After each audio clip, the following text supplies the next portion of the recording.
here. Engaged for what, 3 minutes? Thank you so much. We're so excited you're here. We will introduce ourselves here in just a second.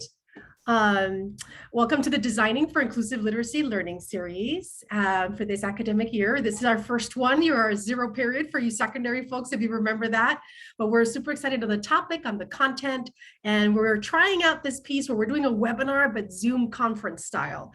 Because as we tested some of this at the spring, we thought, you know what, not seeing people's faces, not having an opportunity to engage with each other in this method might have created some gaps. So we'll try this out, see how it goes, but we're so excited, like I said, we're so excited that you're here.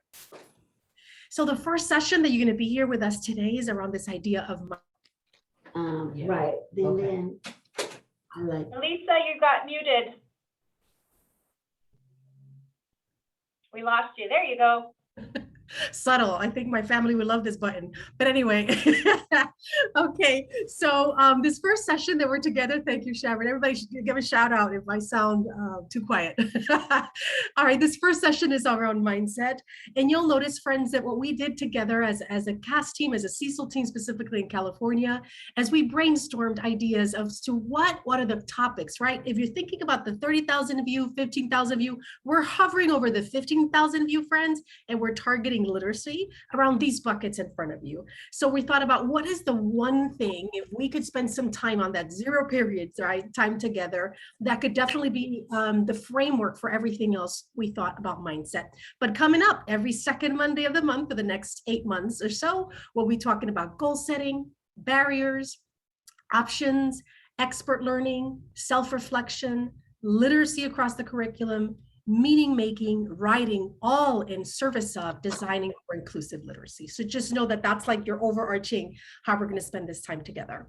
This slide may look familiar if you've been in Zoom land the last 18 months or so. Please feel free in the chat box to introduce yourself, ask or answer a question, share an idea or a connection that you see, and of course, please feel free to share resources, right? This is part of our statewide resources, and so think of us as a statewide PLC where we get to talk to each other, share resources with each other, and be each other's thinking partners at least once a month. So the chat looks familiar. Feel free, there's an icon on the bottom left. I should stop saying bottom because I know every screen might be a little different, but look for that icon that has that bubble for live quick conversations. Feel free to send full group or private messages. And if it's a private, I think you have to click on the drop-down menu and send a specific message to a participant. All right, so who is the team behind this? These 5 ladies that are in front of you, we are the California Coalition for Inclusive Literacy team. We are CAST facilitators today. I have Sharon, who is our director. I have Becky, who is our supporting implementation specialist supporting Classer. Myself, Elisa, I am supporting the Fresno County team. Elisa is supporting the LACO team. And then Wyatt, Katie Wyatt, she goes by Wyatt. She's supporting the Santa Clara team. All right, so to get us started today, we thought it would be really neat to find out what is your mind shift song. So think about when I am feeling a little bit grumpy and I want to shift my mindset, what might that song be? Or for me, it's like if I have to clean the house, what song do I need playing in the house to make me feel like it's not a chore? We'd love for you to share in the chat, what is your mind shift song?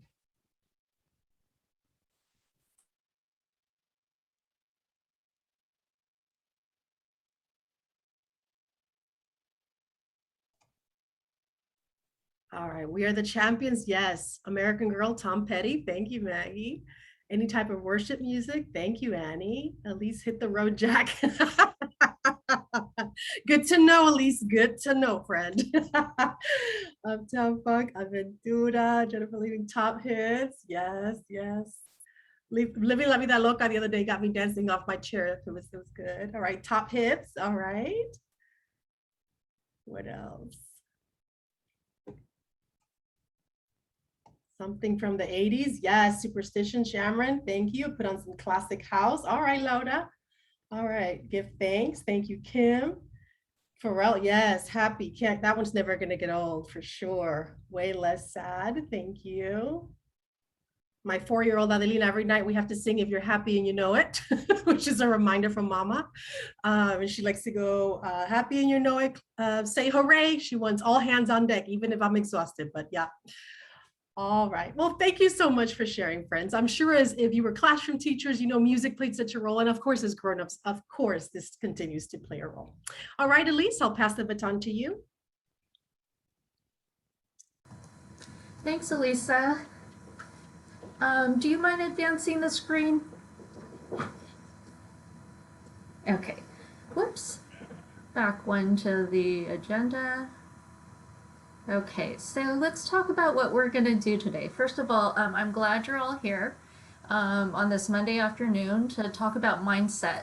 And I think that if you're here, you're probably in the right mindset. But today's talk will give you tools about for talking with colleagues who might not be there yet. But the reason we're talking about mindset is it's kind of the first step when it comes to adopting universal design for learning as a framework and a way to approach designing instruction.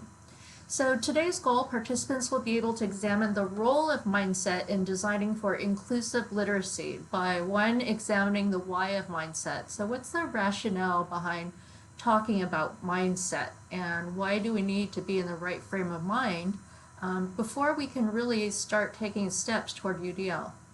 We're going to articulate an operational definition of mindset and examine different aspects of mindset. What are the things at play when we're talking about mindset? And then finally, because we're the California Coalition for Inclusive Literacy, we're going to talk about how language and shifting our language can change our mindset.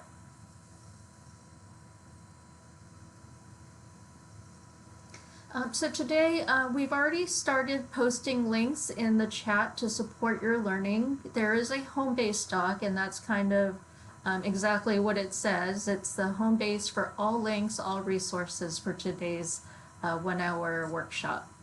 There's a note-taking guide, so if you'd like to click that link, it takes you directly to a forced copy where you can take your own notes.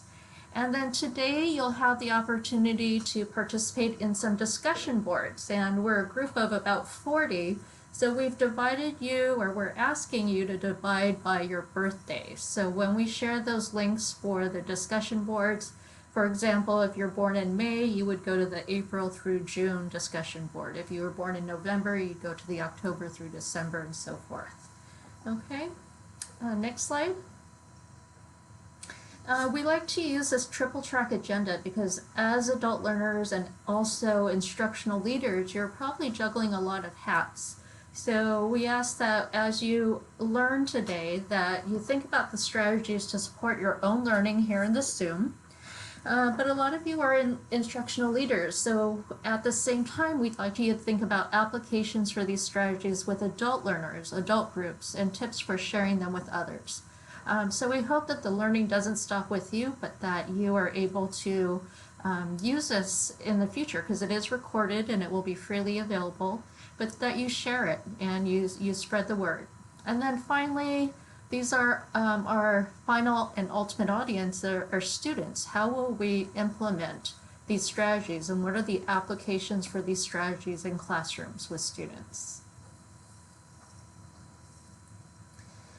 We like to model universal design for learning, so we don't just talk the talk, but we want to walk the walk. So when we talk about providing multiple means or multiple options for engagement, representation, action, and expression, it's not just something that we want to provide for students, but we want to provide this for you, our audience today.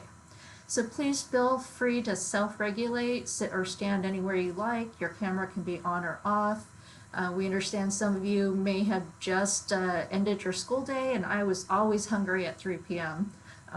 So eat or drink if you need to, fidget, take a break. And then for perception or perceiving, we have shared slides with you in addition to projecting them here and sharing them on the Zoom screen. You can have your own personal copy of the slides. There are links on the Google Doc, and there's live captioning. So if you'd like to access that transcript, you can do so at this time. And then as far as acting and expressing your own learning, we do have some collaborative docs, such as Google Docs with write-in questions. There's the chat box that Elisa went over. You can do doodle notes on your own, or make a copy of the note-taking guide and take your own notes on that. And then we will be offering breakout rooms as an option during group discussions or even during independent think time, because some of us are external and verbal processors and we prefer speaking over writing. Okay. So at this time, I'm just going to pause for 2 minutes so that if you need to go ahead and force copy your note-taking guide or you need to get situated, you have 2 minutes right now to do so.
Okay, so hopefully you're comfortable and you have everything you need to fully engage and do your best learning today.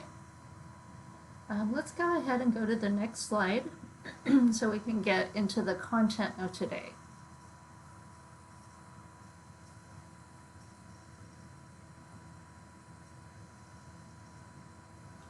All right. Take it away. Thank you. Friends, if you're here on a Monday at almost 4 o'clock, we know that your mindset is probably one of your love languages, if you've ever read the book, The 5 Love Languages. But we thought this time together will definitely give us an opportunity to dig into that a little further, get some practical application, and see how it might tie to language. So friends, in front of you is a quote: "When a flower doesn't bloom, you fix the environment in which it grows, not the flower." So as poetic as that sounds, let's think about what might that mean for education? What might that mean in your context? We know that we have educators in all variety of roles in this context, but for this particular setting, this is what we're driving at. Let me go back to that slide. Friends, I am multitasking here, as you know. So this image resonated with our team because of the idea that we know, if you have ever been educated for a while, you know that sometimes despite the environment, and actually you and I might be those people, despite the environment, we still bloomed. But as educators, we know that we're working towards beyond that, beyond the environment. How might we fix that? So for CAST, the one tenet or principle that we constantly wrestle with, this idea that barriers in the environment, not the learner. Barriers in the environment, not the learner. And sometimes you may have heard it as barriers in the curriculum, not the learner. Barriers are in the design, not the learner. But the idea is that how might we fix that soil? How might we change the conditions so that every child can thrive? So this concept of change, friends, is sometimes what's most rigorous and challenging about changing the environment and not the learner. So we're going to dive in very quickly into this idea about change. And so we know there's 3 forces at work. And one of the frameworks, there's many frameworks around change, but there's 3 forces at work when it comes to change. There's one that says, okay, is this change that you're asking? Okay, that's wonderful. You want us to change the environment, not the learner. But what does that mean? Well, is this good for me? Sometimes one of the forces at work is called appraisal. Is this change good for me as an individual? The second one is the mindset component. Can I do it? And you're probably familiar, if you're here again on a Monday afternoon, between fixed mindset and growth mindset. The idea that if I have a fixed mindset, I have a set amount of intelligence and I can't do much to change that. That's that belief. Or it could be that the person embodies a growth mindset. With effort and practice, I can improve and grow my talents and skills. And then there's a third force at work, which is the perceived demand. In other words, what am I being asked to change? What am I being asked to do? And do I have the resources, internal and external, to achieve the goal? So depending on your role in your leadership, I'm sure you've negotiated with these three or had to work around these forces of work. But for our time together, friends, thinking about the change, we need to change the environment of the learner. We're going to focus on the idea of mindset. So why it is mindset and why is this so important? You'll have a couple options here. We'll have a video, it's a 3-minute video. And friends, it's outside of the context of education, but still super important. And then if you'd like, if the video is not to your liking, feel free, or what you need on a 4 o'clock on a Monday, feel free to mute us while the video is playing and click on the link that says what they are and what they matter. There's an article, and one of my colleagues, I'm sure, will post it. So you have the option of watching the video or engaging in the content. With this 2-page article, quick 2-page article. All right, so let me click play here. Hopefully I shared sound. Let me know, friends. Hi, my name is Marcel Vieira from Melmavi Coaching and Training, and in this video, I'd like to talk to you about what mindset is and why it is so important to you. As a coach, I'm always curious about what makes people tick. Why is it that some people seem to have everything go their way and others continually struggle with difficulties? Why is it that the same event can cause two people to have completely different reactions to the same event? Well, the answer to these questions isn't always visible at the surface level, but it becomes very evident when you dig around a little bit. You see, it's all about our mindset. Mindset is how you have set up your mind to think. The way that we think and respond to every thought is determined by our mindset towards that thought.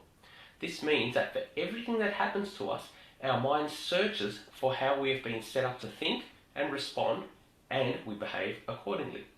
For example, imagine if it's a cold, rainy morning and the alarm goes off to wake you up. You've just remembered that you've got your gym session to attend to. It's warm in your bed and you're tired, and it would be so easy to not go to the gym. What will you do? Well, here is the magic of mindset. You will do whatever you have set your mind up to do. If you have cultivated a mindset that highly values fitness and health, and being fit and healthy is an integral part of your well-being, then you'll go to the gym. If, however, fitness and health is not a high priority, and being warm in bed is more important, then you'll probably roll over and continue sleeping. In either case, there is no right or wrong answer. The only thing to consider is, does this way of thinking give me the results that I want? You see, it works like this. It all starts with a thought. We think of something, or something happens to us or around us that causes us to have a thought about that thing. We then have a feeling about that thought.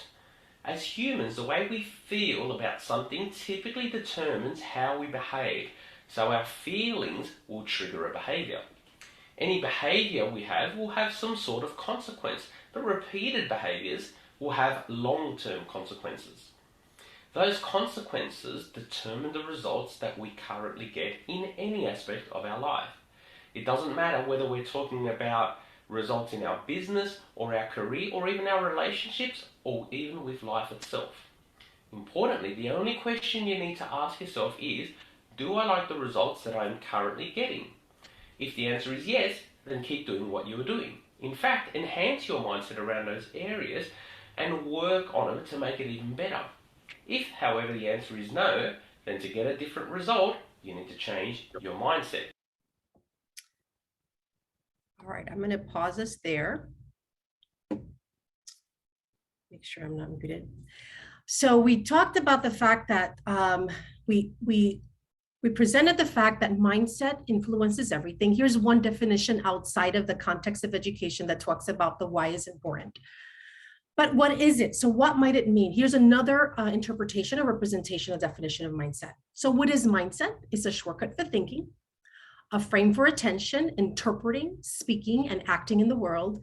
And it's for sure a changeable way of looking at the world. Now, again, friends, we could spend a whole hour just on defining what it is. And so that's why at the beginning of our time together, we shared that we're going to create identify an operational definition. So for our time together, these are the three pieces. We are betting on that last bullet point that says this is a changeable way of looking at the world. So thoughts inform feelings, feelings inform behavior, behavior inform consequence, and consequence instills results. And again, you guys are the choir, when you ladies are the choir, I assume, as you're sitting here on this, in this webinar on a Monday. So this is a poetic way of looking at that same perspective. You've probably heard of or read this quote before from Mahatma Gandhi. Your beliefs become your thoughts become your words become your actions become your habits, and your habits become values, and your values become your destiny. So we know as educators that this is crucial. And so you'll see here these images, and as you probably heard me say already, I have a 4-year-old, and my family have a 19-year-old, I have a 16-year-old, and yes, I have a 4-year-old. And so it's super important when we go to the library, right, that we find books that affect her mindset, because I know that when we're not there, mom and dad are not there, the family's not there, we want those positive ideas and positive thoughts to be the loudest voice in her mind. So you're probably familiar with these: dear boy, dear girl, ish, which is a really cute one about how this child was drawing and how the sister saw it as like a masterpiece, but the child itself was not looking at it that way. Eraser is Adelina, the 4-year-old's most favorite one right now, which is the idea of like the eraser doesn't feel like she can contribute to anything, and what is her role? And then the Hey Black Child, it's a poem, and I'll show you a video here. We'll show you a video here towards the end. So we know as educators, we're confident, we're pretty feel effective around this idea of fix versus growth. We know it's important. We know it impacts how the results are driven. So let's make it about ourselves for just a second. We're going to pause because you've heard us kind of summarize quite a bit of what you probably already know. But let's take a moment and chat with each other, either via the discussion board or the chat box, and or the breakout room. At least we'll have an option for my external processing colleagues in the house. In what ways, reflecting on your journey as a learner, and then we'll transition throughout the session together, but reflecting on your journey as a learner, in what ways has mindset played a role in your educational journey? So again, the chat box, the discussion board, or a breakout room. And you just feel free to jump on if you want to verbally, again, process this, but otherwise we'll look at the discussion boards.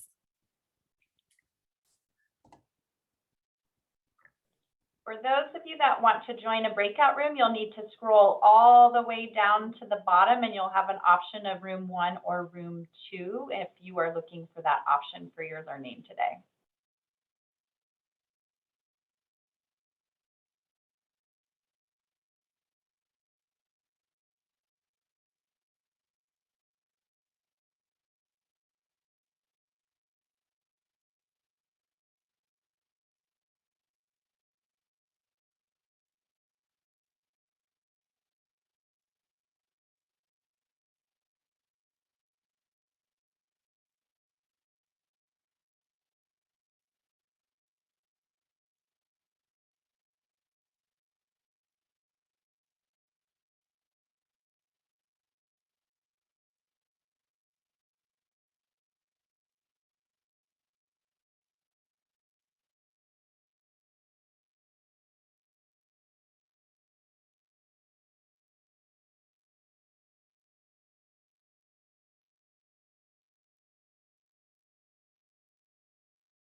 I see the cursors have slowed down, so I'm going to have us pause. We have a lot of babies in January and in April, first quarter and second quarter. That's very interesting. Thank you so much. So I see things like being open. I'll peek at the January babies, January through March. It has changed. My mindset has evolved. One of you shared, has changed so many times. Absolutely. As a learner, I'm continuously growing and evolving. My mindset was 100% different than it is today, 30 years ago. Absolutely. As I've grown older, I see my own children struggle in school. My view as a teacher has changed. Absolutely, completely agree. I taught middle school before my children were in middle school. I would have been a very different teacher had I been a mother to that stage first, for sure. Thank you so much. Let's see, open to new ideas. You grew up in a diverse community, here, for sure, and how that influences how you perceive things. Wonderful. Thank you so much for sharing, friends. Thank you so much. And feel free to continue that conversation. All right, my friends. So we're going to try to do a +1, what we say at CAST, right? Whereas there's a great idea and we say +1, we're going to extend the learning. And so here is a framework around, they're called aspects of mindset. So we know that the growth and fixed mindset is definitely one layer. We want to add another layer, and we're going to focus on the language one when I pass the baton here to Elise here in just a second. And so we invite you to engage in this idea that there's 4 aspects of mindset. One is the belief component of mindset. Secondly, language component of mindset. There's habits and practices. That is an aspect of mindset. And of course, framing. Framing is like, what is it that we're looking at, right? A particular mindset gives us a different frame by which, and I saw some of that in your answers in the, not answers, but your feedback on the discussion board document. You shared how different influences shifted your mindset, right? So the idea of framing. So there's belief, there's language, there's habits and practices, and framing. So bringing it to our context of education, for example, for UDL, for Universal Design for Learning, we have these 4 buckets, what it looks like for UDL around the language, right? So in UDL, we often use words like options and barrier and design, engagement, representation, action, expression, and expert learning. Around the beliefs, we believe for Universal Design for Learning that variability is the norm, that variability is predictable, that barriers are in the environment, not the learner, that educators' job is to design for all learners. The habits and practices are to set rigorous goals, right? Not lowering that bar, to anticipate barriers, to design to minimize those barriers, to provide options for learners, and to reflect and iterate. And the things we pay attention to, the framing, is we shift from focus from the student to the curriculum or the environment, and we watch out for barriers. The way we interpret pieces is that student learning and behavior are a response to the environment. And then the skill and sensitivity, we consider, when do my designer skills jump in or my coach skills jump in? So this is just an example, a concrete example, how this framework, these buckets, might help us gain a deeper understanding of the idea of mindset. So for example, friends, if we were going to look at this idea of all students can learn, and I go back to, if you're here on a Monday, or if you're watching this later at 1.5 speed later, right, on your own time when it's possible, we all are here because we believe all students can learn. So if that's the case, what would be the beliefs we might hear?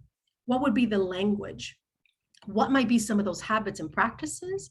And what might be some of the things that we're framing and that we're paying attention to? And so again, I will give you some time. We'll do 5 minutes. I think we're good on time, Elise.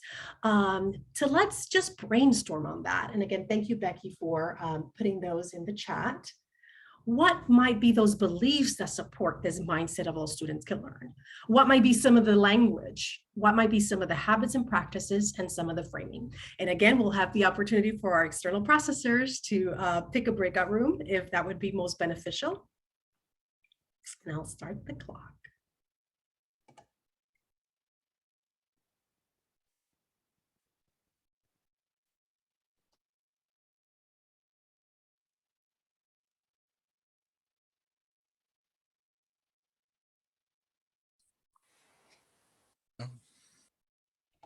And no pressure to complete all 5 or 4, my friends. Like just pick one that you gravitate to. It's just, we're just going to engage in that. And then we're going to transition to language here in a bit. No pressure.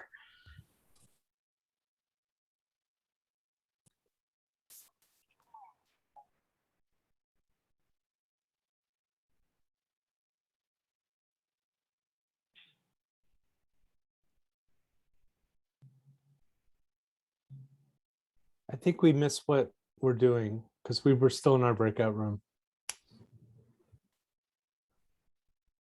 I love that. Sorry. No worries, no worries. So essentially, we're just in the again, the same idea in the breakout room, reflecting on what beliefs, language, habits, and practices or framing might we hear to support the all students can learn mindset. So the same process, feel free to dump it in the discussion board or the chat or back to that breakout room. Okay, thanks. No problem.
All right, thank you so much for sharing. Elise, are the breakouts room back? Okay, wonderful. Okay, so we did the 30,000 view where it was, let's talk about the definition of mindset. Then we went a little bit more granular at the 15,000 view of like, here's a framework by which we can examine mindset. If I was a site leader, I'd be taking notes. Okay, what are the beliefs that are resonating that I hear often in my mind? What is the language that I often hear that it's happening? What are some of the habits and practices, right? What are some of the framing? It would be very interesting just to look at this tool as a reflective moment for ourselves, for our students, for our site, and then knowing where to work from. And so that's where we're at today, right now, friends, is that we're going to transition. Okay, we know there's a lot of challenges, right? We know that this idea of all children can learn, it's very challenging. There's a lot of pieces. I remember telling my staff at the time, like there's certain things that we cannot change. We cannot force people at all. We can change expectations, but how do we work at the heart? What is at the heart work? The work of the heart. And so let's just pause and think about what might be some of those challenges. And then I'll pass the baton to Elise here in a second to give us some tangible, granular at the ground level. Okay, so what? How might language play a role in that? How might I improve the work that I am supporting around? Well, what are some challenges that you see, friends? Yeah, what are some challenges around this? All children can learn as you're supporting or leading or reflecting on that idea. Feel free to drop it in the chat.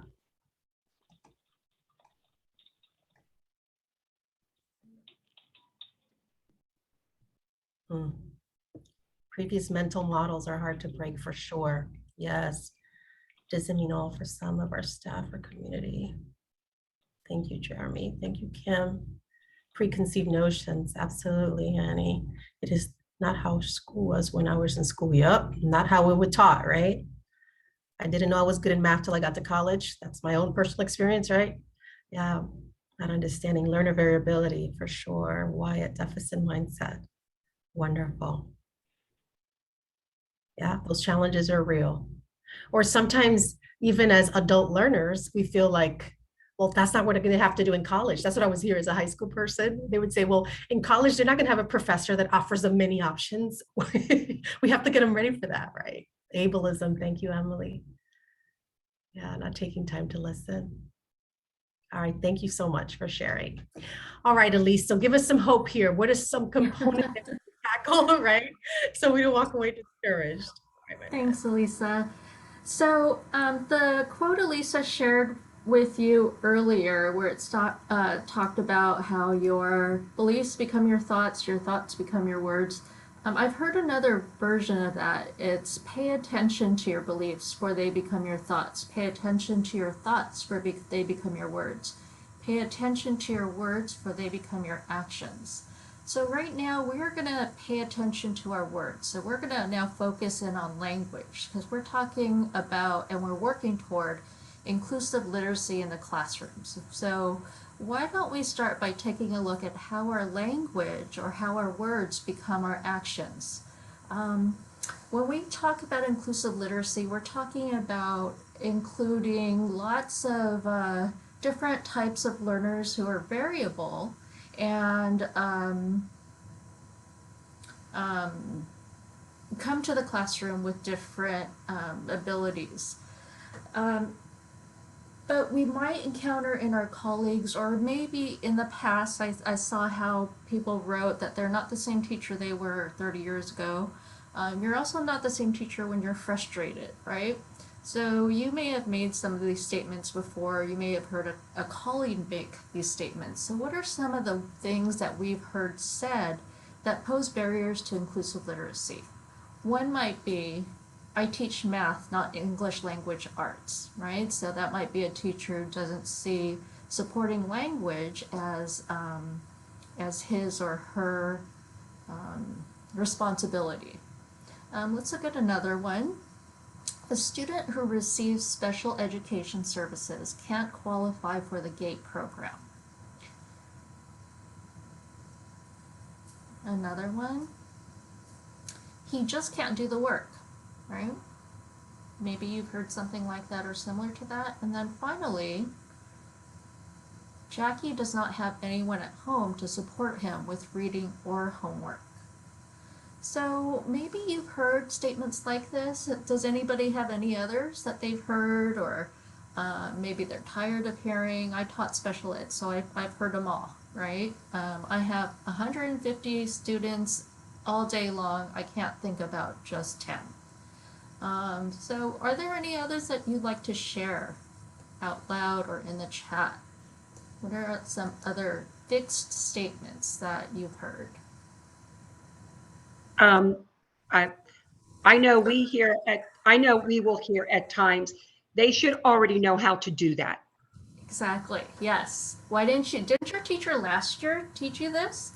Oh, they will either get it or not. They have to learn English before they can learn math, science. Oh, yours are even better examples. Better in that it really illustrates what we're dealing with, not better as an encouraging, but they We're don't. gonna borrow these, Elise, so Right. second period is gonna get an even better version, right? of the statement? Yeah. If so and so would just pay attention, they could learn. They can't read text as complex, so we can't use the curriculum. They'll be much happier in a blank setting, and they need to learn basic life skills. I don't teach English and writing.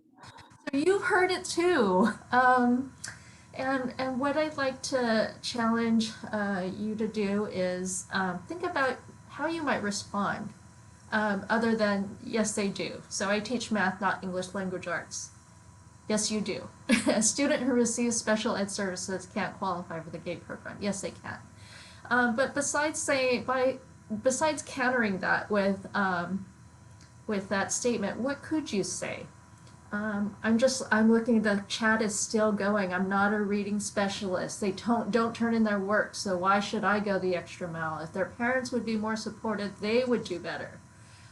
They're too low. I heard that all the time when I was a education specialist.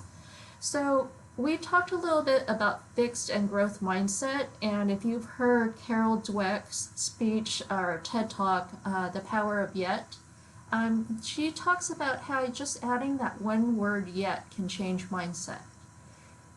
Jackie can't read yet.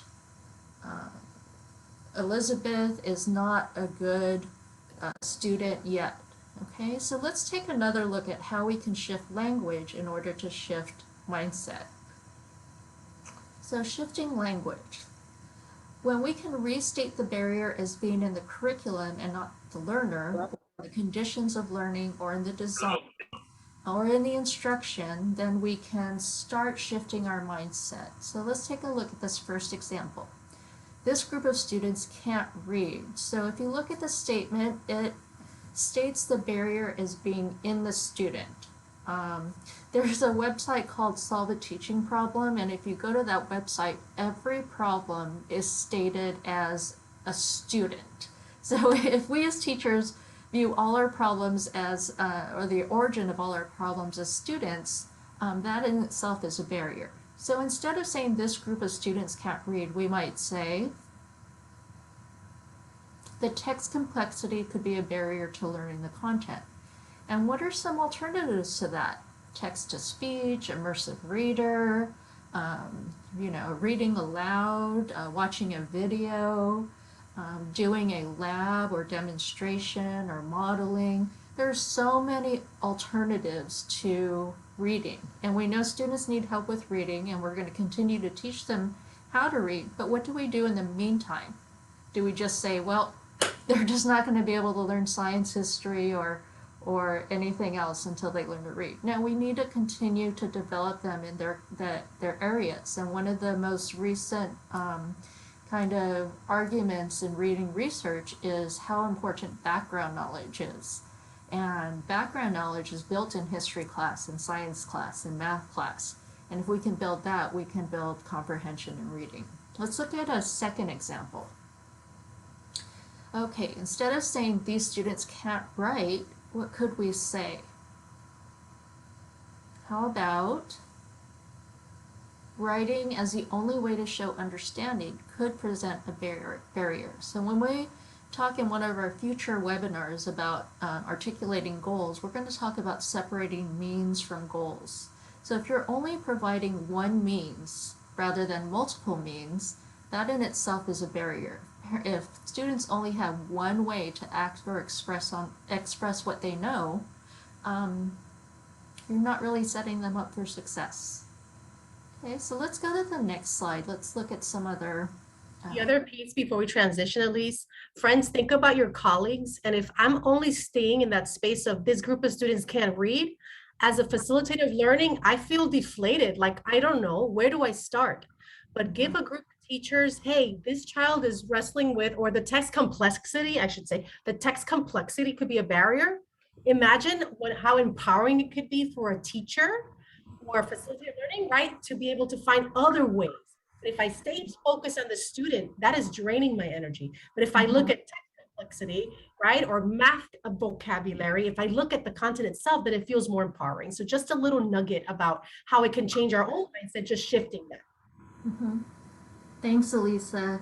Yeah, I have a daughter who was a senior last year, and she was taking AP Science course. And she came home and said, I just don't get it when my teacher explains it. There wasn't anything wrong with the teacher. It was just there's something about his manner of speaking or the pace at which he spoke. And so what she would do all the time is look for YouTube videos on the same topic when she got home. That's not an option that he had presented, but that's what she did as an expert learner for herself. Same thing with me, and you guys probably do the same thing. Like, I am not an auditory processor. Sometimes when something comes in one ear, it goes straight out the other. And then I've got to pause and I've got to read and reread. So those options help us, right? And we may or may not have special needs. We may or may not have been English learners, but we need options. And so it goes to show you that students do as well. So let's practice. Here are 3 statements. 1, Maria could learn science if only she could read. Eleanor can't pay attention in class when multi-step directions are given. Mr. David never wants to take on any new committees at school. So how could we rephrase these statements so that the barrier is in the environment, the design, or conditions of learning, rather than in the student or the person being described? So if you look at the next slide, if you'd like some scaffolds, we have some sentence frames. So if Maria was reported with X, she would thrive in science class. Before giving Eleanor directions, be sure to, and then how would you end that? If Mr. David were provided with blank, he might take on new committees. And just as a literacy side note, sentence frames are often used as supports for students. One literacy tip is when you're providing sentence frames, ask yourself if they're in simple sentence format, or do you provide structures for compound, complex, and/or compound, complex sentences. So we don't always have to provide sentence frames that are just simple subject, verb, predicate. If we can set up sentence frames that show variety and are complex and use prepositions, we're also supporting language. So we're going to give you 5 minutes and see what you can come up with.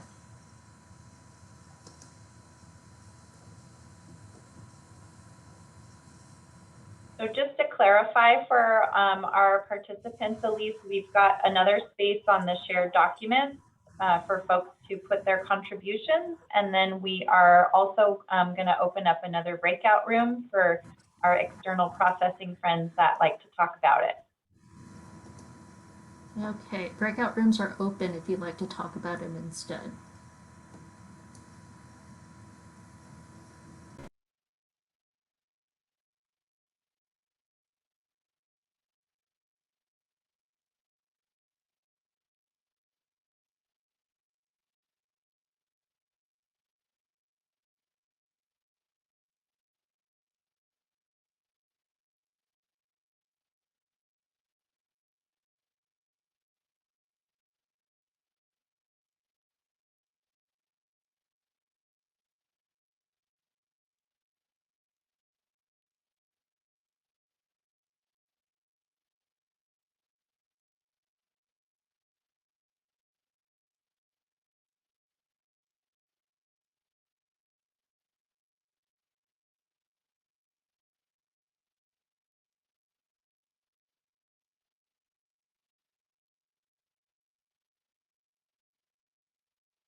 Okay, breakout rooms will close in about 30 seconds.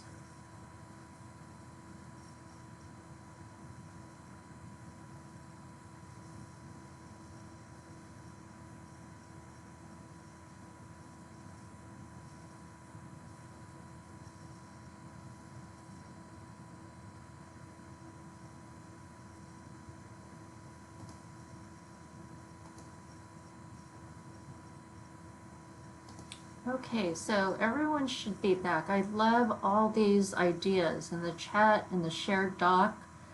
Did anyone want to share anything out loud before we move on?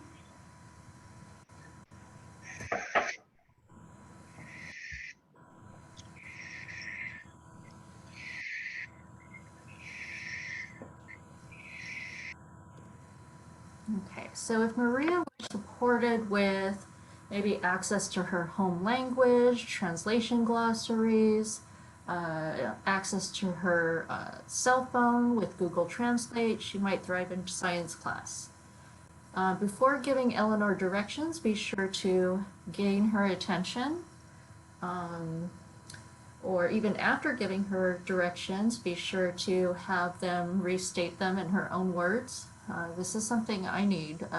Working at home, I had to block out all those distractions, and when my family would talk to me, I didn't even realize it, but I was saying, okay, yeah, and I wasn't paying attention, and they were saying that they were having entire conversations with me. My husband said that he accidentally hit my daughter's car, and I just said, yeah. So so I told them they need to start gaining my attention before they speak to me.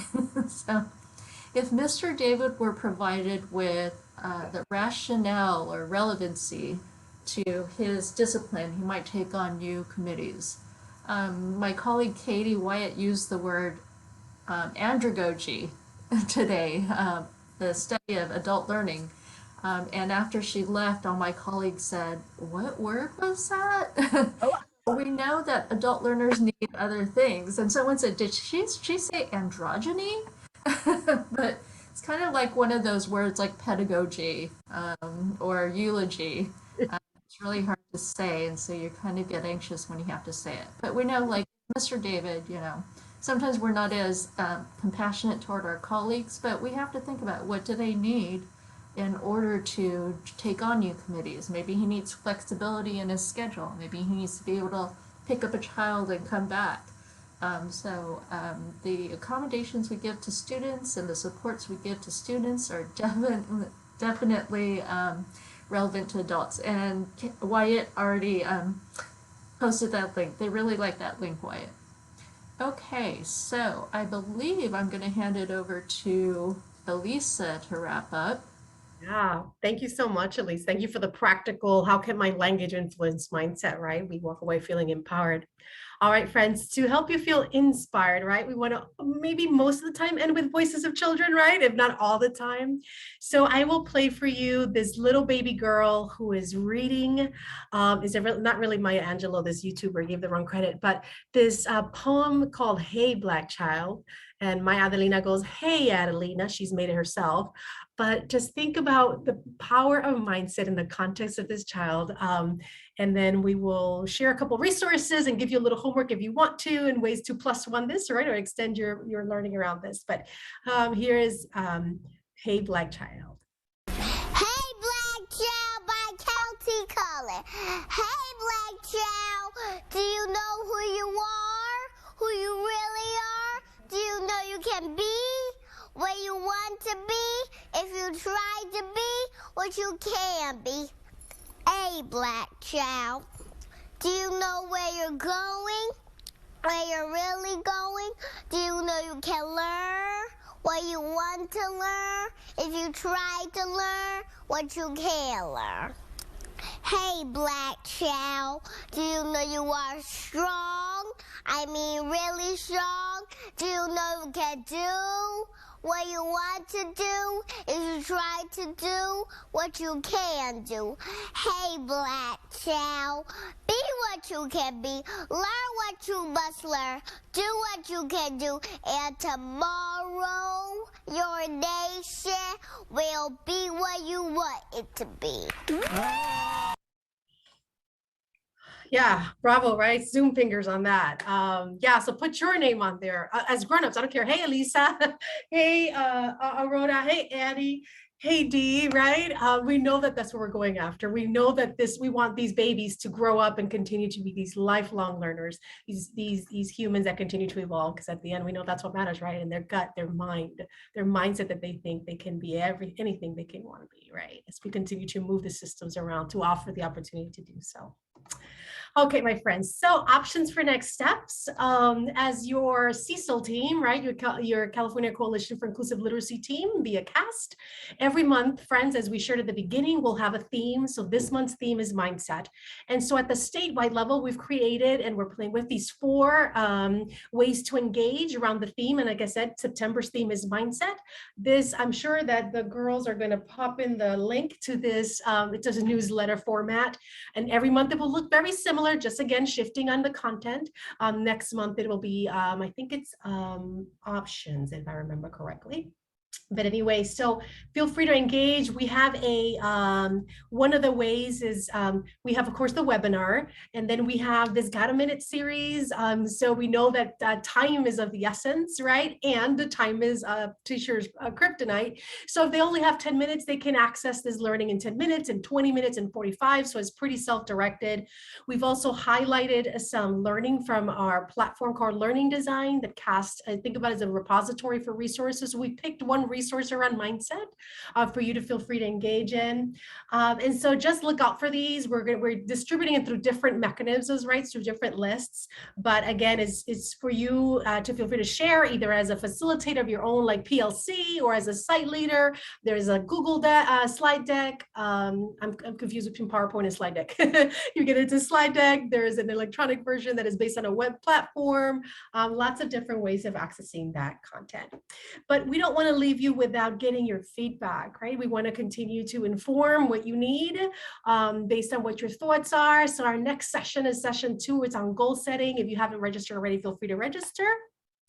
And then again, your feedback, feel free to use your phone and scan the QR code or type in that bit.ly. And thank you so much for your time. Thank you for being, I have a feeling you're all equity warriors, right? What we would call equity warriors on behalf of kids. And we look forward to seeing you next time.